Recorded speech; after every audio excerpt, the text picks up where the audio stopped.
Welcome to tarot divine messages. Dear viewers, మీ యొక్క గతము, ప్రస్తుతము, భవిష్యత్తు ఎలా ఉందో చూద్దాం. ఓకేనా? గతంలో ఏంటంటే మీరు నిలబడకుండా చాలామంది చాలా రకాలుగా వెనుపోటేశారంటండి. ప్రస్తుతంలో ఏంటంటే మీరు ఎవరు ఏంటని తెలుసుకున్నారు, అవకాశాన్ని మీరే క్రియేట్ చేసుకుంటున్నారు. మీరు హ్యాపీ ఎండింగ్ మీ ఫ్యామిలీకి సంబంధించి కానీ మీ గురించి కానీ మీరే క్రియేట్ చేస్తున్నారు. హ్యాపీనెస్ అనేది వితిన్ మీలోంచే వస్తుందండి. అండ్ ఫ్యూచర్ ఎలా ఉంటుంది ఏంజిల్? ఎస్, మీరు ఏదైతే అనుకుంటున్నారో ఎవ్రీథింగ్ ఈజ్ పాసిబుల్ అండి. మీరు అనుకుంది ఖచ్చితంగా చేసి తీరుతారు. అండ్ అలాగే మిమ్మల్ని బాధపెట్టి ఎవరు కూడా తప్పించుకోలేరండి కర్మ నుంచి. ఓకేనా?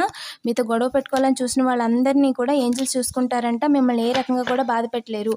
అండ్ మీ యొక్క నేమ్ని ఏ రకంగా కూడా వాళ్ళు ఎవరు జరగట్లేరండి. మీరు లైఫ్ పాత్ 3లో వెళ్తున్నారు. సో ఈ పాత్లో మిమ్మల్ని తలకిందులు చేయాలని చూస్తున్నారు, కానీ దారులు అనేది మీకు హీల్ అవ్వడానికి ఎక్కువ ఉందండి. వాళ్ళు అనుకున్న ఎయ్యి జరగవు. డబుల్ ట్యాప్ చేసి పాజిటివ్ ఎనర్జీని క్లెయిమ్ చేసుకోండి. ఇలాంటి మరిన్ని వీడియోస్ కోసం తప్పకుండా సబ్స్క్రైబ్ చేసుకోండి. ఓకేనా? రీసెంట్గా చాలా వీడియోస్ అప్లోడ్ చేశానండి, చెక్ చేయండి. Thank you for watching.